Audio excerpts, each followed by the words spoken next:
네, 여러분 반갑습니다.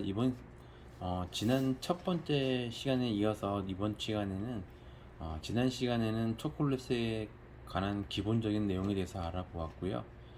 이번 시간에는 초콜릿과 가장 밀접한 관계라고 할 수 있는 가나슈 만드는 방법이라든가 공정, 또 뭐 주의사항, 이런 부분에 대해서 여러분들하고 같이 한번 살펴보도록 하겠습니다.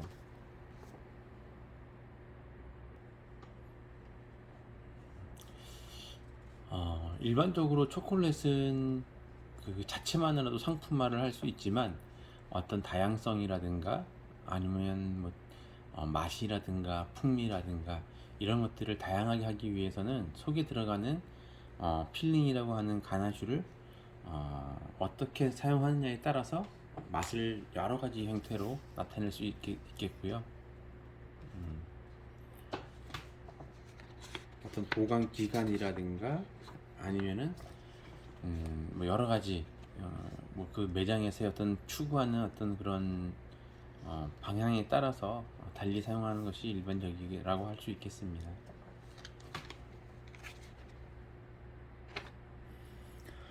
먼저 가나슈라고 하는 것이 어떠한 것인가에 대해서 한번 잠깐 살펴보도록 하겠고요. 아무래도 가나슈라고 하면 주재료가 초콜릿이 일정 부분 사용되어야 하기 때문에 베이커리에서 사용하고 있는 고급 재료 중에 한 가지라고 볼 수 있겠고요. 그러다 보니까 원가라든가 아니면 이런 원재료에 대한 부담이 많기 때문에 많은 양을 사용할 수 있는 부분은 아니고 어떤 그 매장의 어떤 특징적인 예를 들면 전문샵이라든가 이런 데에서는 사용 범위가 굉장히 넓게 사용할 수 있겠지만 그렇지 못한 일반 윈도우 베이커리라든가 이런 쪽에서는 특정 제품에 이렇게 활용하는 것이 일반적이라고 보시면 되겠습니다. 다른 재료에 비해서 원가 비율이 상당히 좀 높다 보니까 다양성 있게 접근하기에는 조금 어려움이 있지 않을까라고 생각을 해보고요. 먼저 가나슈에 대해서 한번 그 어원에 대해서 한번 살펴보도록 하겠는데요. 저도 어느 책자에서 한번 살펴본 내용을 간단하게 기술을 해놨는데요.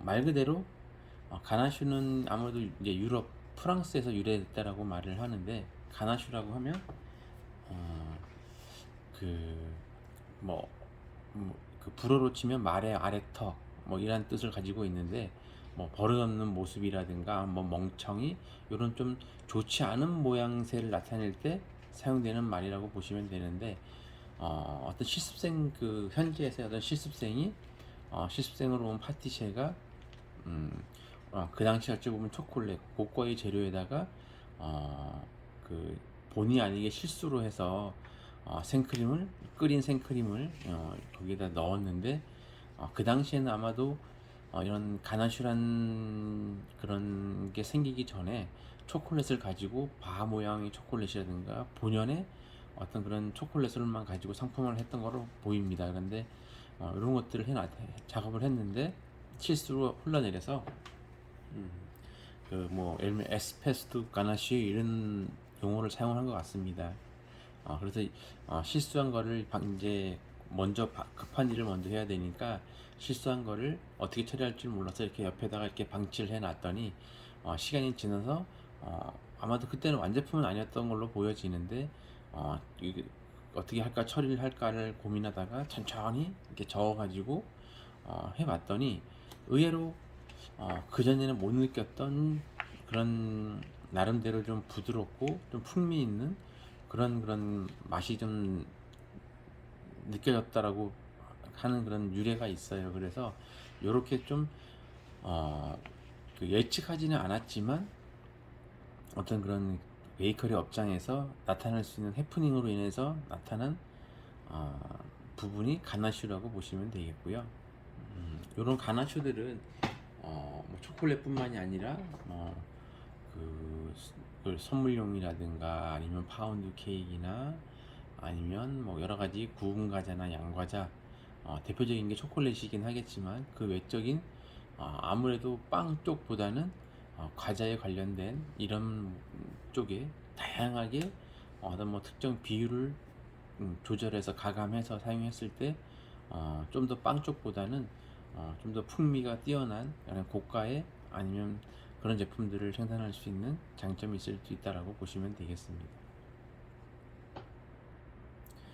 이렇듯 가나슈와 마찬가지로 베이커리에서 이렇게 이제 관찰해 보다 보면 일반적인 공정은 아니지만 어떤 작업자들의 어떤 실수라든가 아니면 계량에 의한 실수, 작업 공정의 이해도가 좀 낮은 상태에서 작업이 이루어졌을 때 예기치 못하게 파생될 수 있는 그런 좀 뛰어난 제품들이 뭐 많지는 않지만 음, 어, 몇몇 제품들 속에서 나타나는 것을 볼 수 있습니다.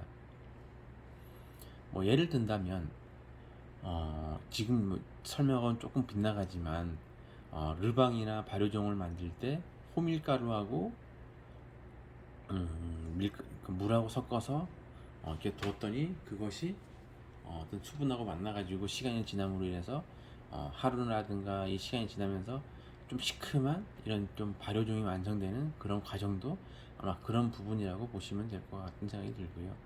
이렇듯 가나슈가 탄생한 것은 의도하진 않았지만 어떤 작업자의 실수에 의해 가지고 어쩌면 그 당시에는 없었던 새로운 결과물이 나타날 수 있는 그런 사례라고 보시면 되겠습니다. 이렇듯 가나슈라고 하면 가장 기본적으로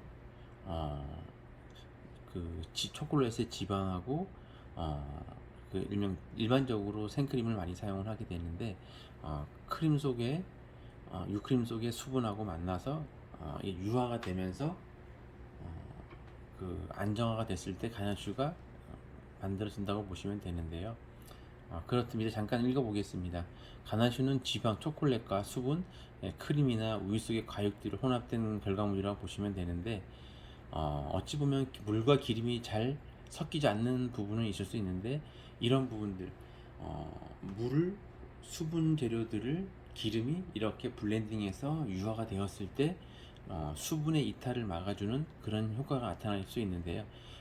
뭐 대표적인 가나슈하고 가장 좀 유사한 결과물을 본다라고 하면 마요네즈 같은 결과물이 가나슈하고 좀 유사한 그 성분이라고 보시면 되겠고요.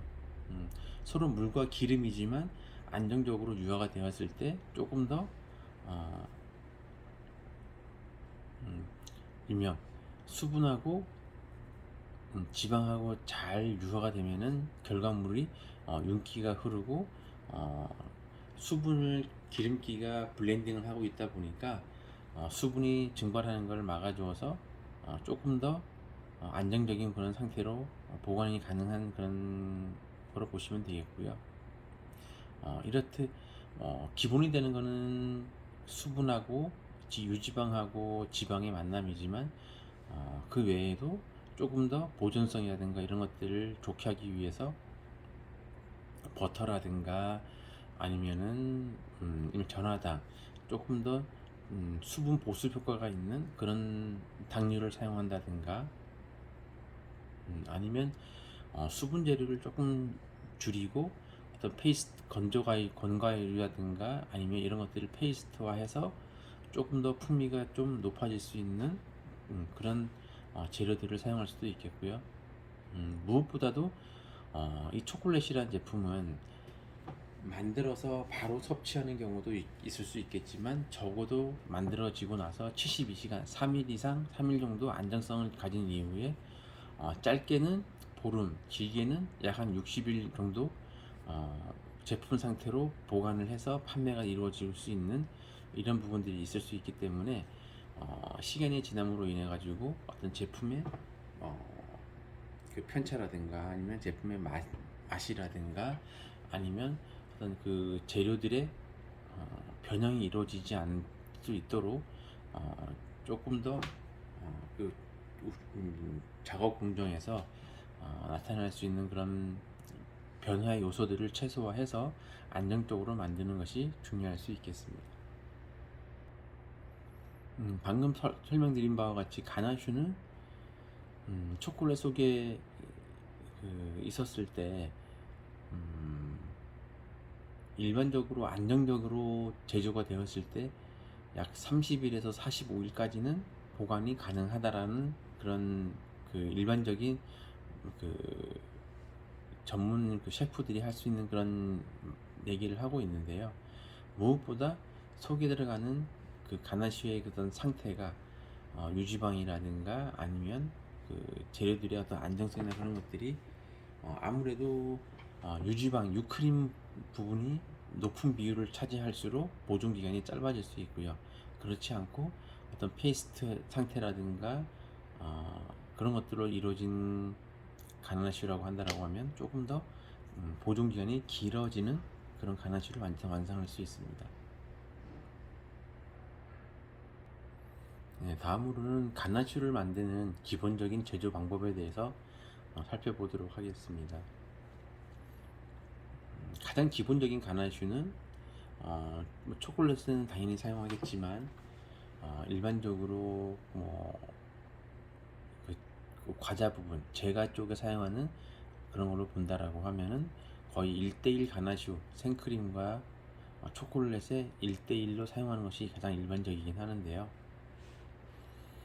먼저 생크림을 그 기본 당류, 전화당이라든가 물엿이라든가 이걸 넣어서 살균을 하고요. 살균할 때는 80도 이상 가열을 합니다. 80도에서 85도까지 가열하는 게 일반적이고요. 지나치게 많이 가열을 해서 거품이 생겨서 끓어 넘치거나 그 과하게 기공이 생기는 그런 거품이 생기는 가열 방법은 올바르지 않겠고요. 거품이 과하지 않은 단계까지 가열해 주시면 되겠습니다. 일반적으로 80도까지 가열하는 게 일반적이고요. 초콜릿은 큰 덩어리 블럭 초콜릿 같은 경우에는 잘게 어느 정도 그 좀 사이즈가 좀 작게끔 다져가지고 준비를 해줄 수 있도록 하고요. 코인 초콜릿이나 그런 것들은 그냥 사용하시면 무방하겠습니다.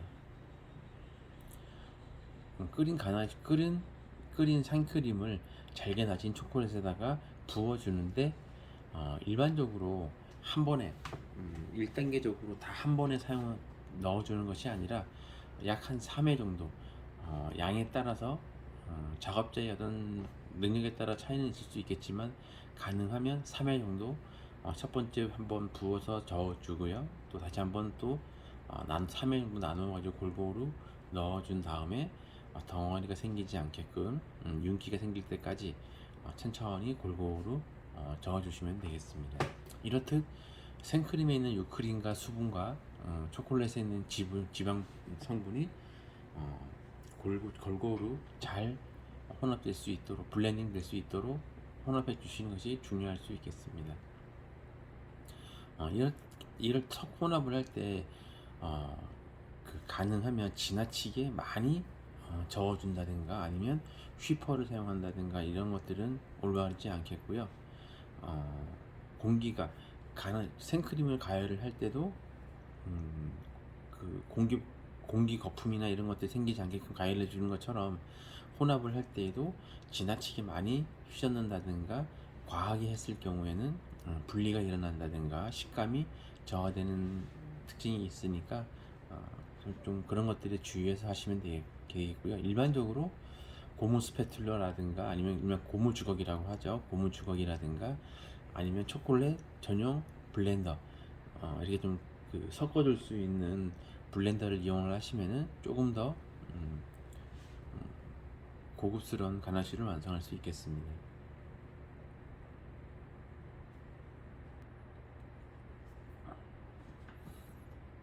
이렇게 순차적으로 잘 혼합된 가나슈를 그, 그 유크림과 초콜릿이 혼합됐을 때의 온도의 상태가 40도가 넘지 않도록 혼합을 해주시는 게 좋을 수 있겠고요. 이러한 방법은 계절에 따라서 하절기라든가 동절기에 따라서 달리 작업을 하시는 게 좋겠고요. 예를 들면 동절기 때에는 생크림을 가열을 하고 초콜릿의 온도를 전자레인지를 이용한다든가 중탕을 이용을 해서 온도를 조금 높여놓는 게 좋을 수 있겠고요. 하절기 같은 경우에는 기본적인 실내 온도가 있으니까 그 감안을 해서 그 혼합됐을 때 온도가 35도에서 40도 정도의 완성된 가나슈를 완성하는 게 좋을 수 있겠고요. 온도 체크하는 습관은 반드시 지키는 게 중요하겠고, 그 이후에 예를 들면 그 가나슈의 상태에 따라서 버터라든가 리퀴드라든가 이런 것들을 혼합을 해서 완성하시는 것이 바람직할 수 있습니다. 버터를 혼합을 할 때에는 어, 중탕을 한다든가 녹인다든가 이런 것들은 바람직하지 않고요. 35도에서 40도 정도의 잘게 다진 냉장 상태의 버터를 넣어서 유화를 해야지만 조금 더 에멀전 상태가 조금 더 단단한 그런 가나슈를, 안정적인 가나슈를 만들 수 있겠고요. 리큐류, 특정 가나슈에 사용할 수 있는 리큐류는 맨 마지막에 넣어서 완성하시면 되겠습니다.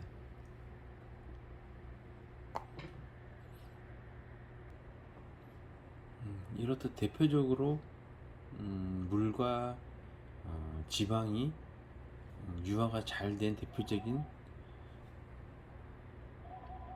생산물이 여러분들 일반적인 일상생활에서 할 수 있는 우유라든가 베이커리에서 많이 사용하고 있는 대표적인 게 생크림이라고 보시면 되겠습니다. 우유 속에는 약 일반적으로 한 3.3%에서 한 4% 정도의 유지방이 포함되어 있고요. 생크림에는 일반적으로 약 35%에서 약 40% 정도의 유지방이 포함되어 있는 용액이라고 보시면 되겠습니다. 육안으로 봤을 때에는 명확하게 확연하게 차이가 나지는 않지만 지방과 수분이 적절하게 잘 에멀전화 되어 있는 상태라고 보시면 되겠습니다.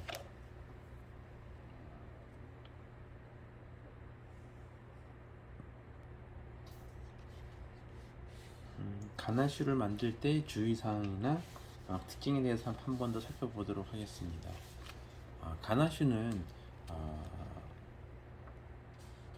유지방과 수분이 공존하는 상태이고요. 좋은 가나슈는 일반적으로 지방과 수분의 비율이 중요한데요. 100g당 유지분이 한 47% 정도 가지고 있는 것이 안정적인 상태라고 보시면 되겠고요. 특징에 따라서 비율을 가감해서 사용하게 되면 그 제품의 특징에 따라서 조절이 충분히 가능할 수 있겠습니다. 봉봉 초콜릿을 만들 때 가나슈의 상태는 수분 조절이 굉장히 중요한데요. 안정적으로 수분을 지방이 블렌딩해서 안정적이어야 되는데, 나중에 디핑, 초콜릿을 템퍼링을 해서 가나슈를 디핑하였을 때 어떤 주변의 온도 변화라든가 가나슈의 움직임이, 수분의 이동이 생겨서 변화가 생겼을 때 봉봉 초콜릿에 크랙이 가거나 공기와의 접촉이 생긴다라고 하면은 쉽게 상하거나, 무엇보다 가장 큰 문제점은 지방이 부패하였을 때 나타날 수 있는 문제점들이 많이 있을 수 있기 때문에 수분 조절을 무엇보다 일단 수분 조절을 잘못하게 되면 이러한 부분을 염려를 해서 수분량을 조절해서 낮추게 되면 식감이 좀 떨어지는 제품이 될 수 있겠고요. 또 지나치게 많이 했을 때에는 유화하는 과정이라든가 블렌딩하는 수분을 지방이 블렌딩해서 가지고 수분 이탈을 막아주는 작업을 해야 되는데, 이런 것들이 잘못되었을 때에는 식감 마찬가지로 부족하거나 과했을 때는 제품에 변화가 생기거나 식감이 좀 떨어질 수 있는 그런 가나슈가 될 수 있겠습니다. 이렇듯 가나슈의 가장 큰 포인트는 유화인데요. 지방이 수분을 감싸주어서 수분이 안정적으로 이동하지 않고 안정적으로 가지고 있는 그런 상태가 가장 중요할 수 있겠습니다.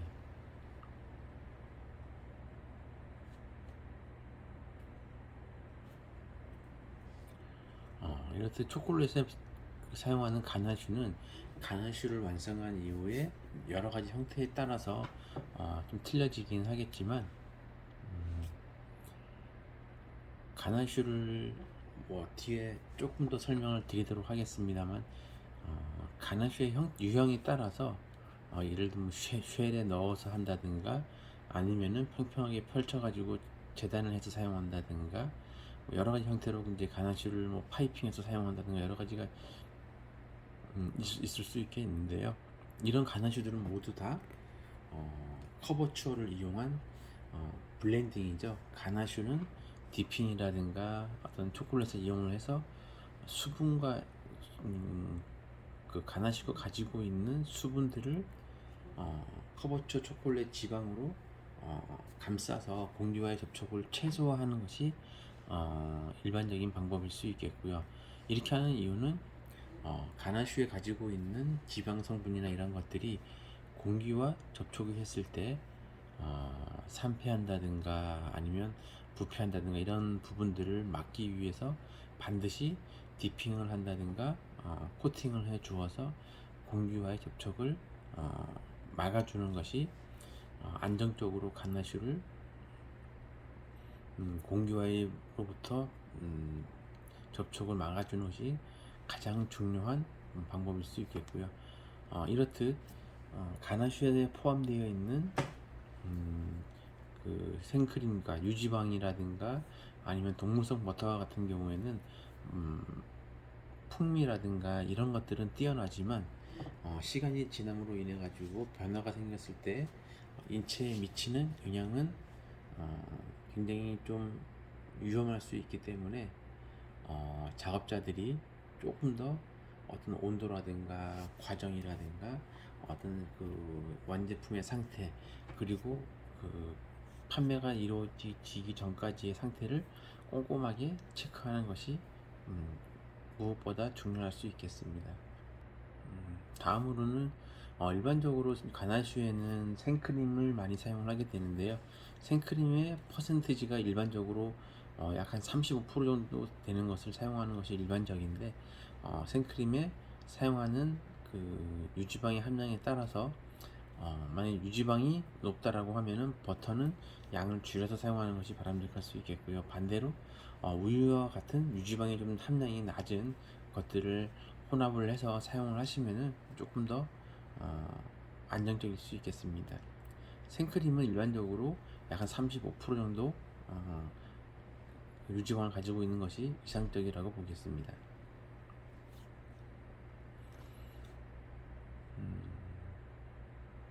다음으로는 가나슈를 만들다 보면 계절에 따라서 제가 중간에 설명드렸었듯이 동절기라든가 하절기에 따라서 어떤 그 재료가 가지고 있는 기본 온도라든가 이런 것들이 변화가 있을 수 있기 때문에 기본적으로 온도를 체크하는 것이 일반적이고요.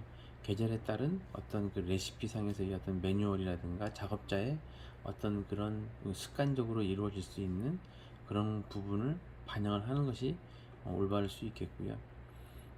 하다 보면 작업자들의 그 습관이 좀 이런 것들이 체크가 안 돼서 온도가 35도씨 이하로 떨어진다라고 가나슈의 온도가 떨어진다라고 예상을 하면 생크림을 어떤 직화라든가 이런 쪽으로 가열을 하기보다는 초콜릿을 전자레인지에 넣어서 기본 온도를 오른 다음에 사용하시는 게 좋을 수 있겠고요. 만약에 생크림을 직화로 가열을 해서 온도를 올린다고 가정을 한다라고 하면 수분에 손실이 생길 수 있기 때문에 손실량을 감안을 해서 재료를 준비하는 것이 좋겠습니다. 이렇듯 제가 지금 위에서부터 계속 35도씨 이런 부분들을 많이 강조를 하고 있는데요.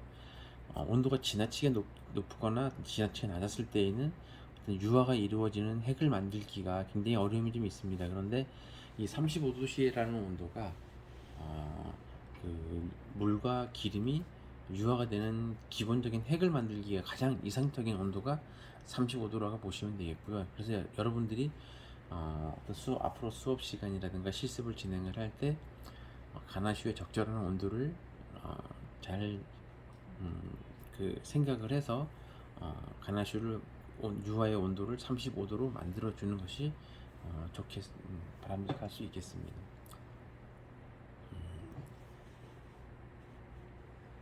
다음으로는 가나시 온도는 35도씨에서 4도 40도씨 사이에서 유화가 이루어지는 게 가장 이상적이고요.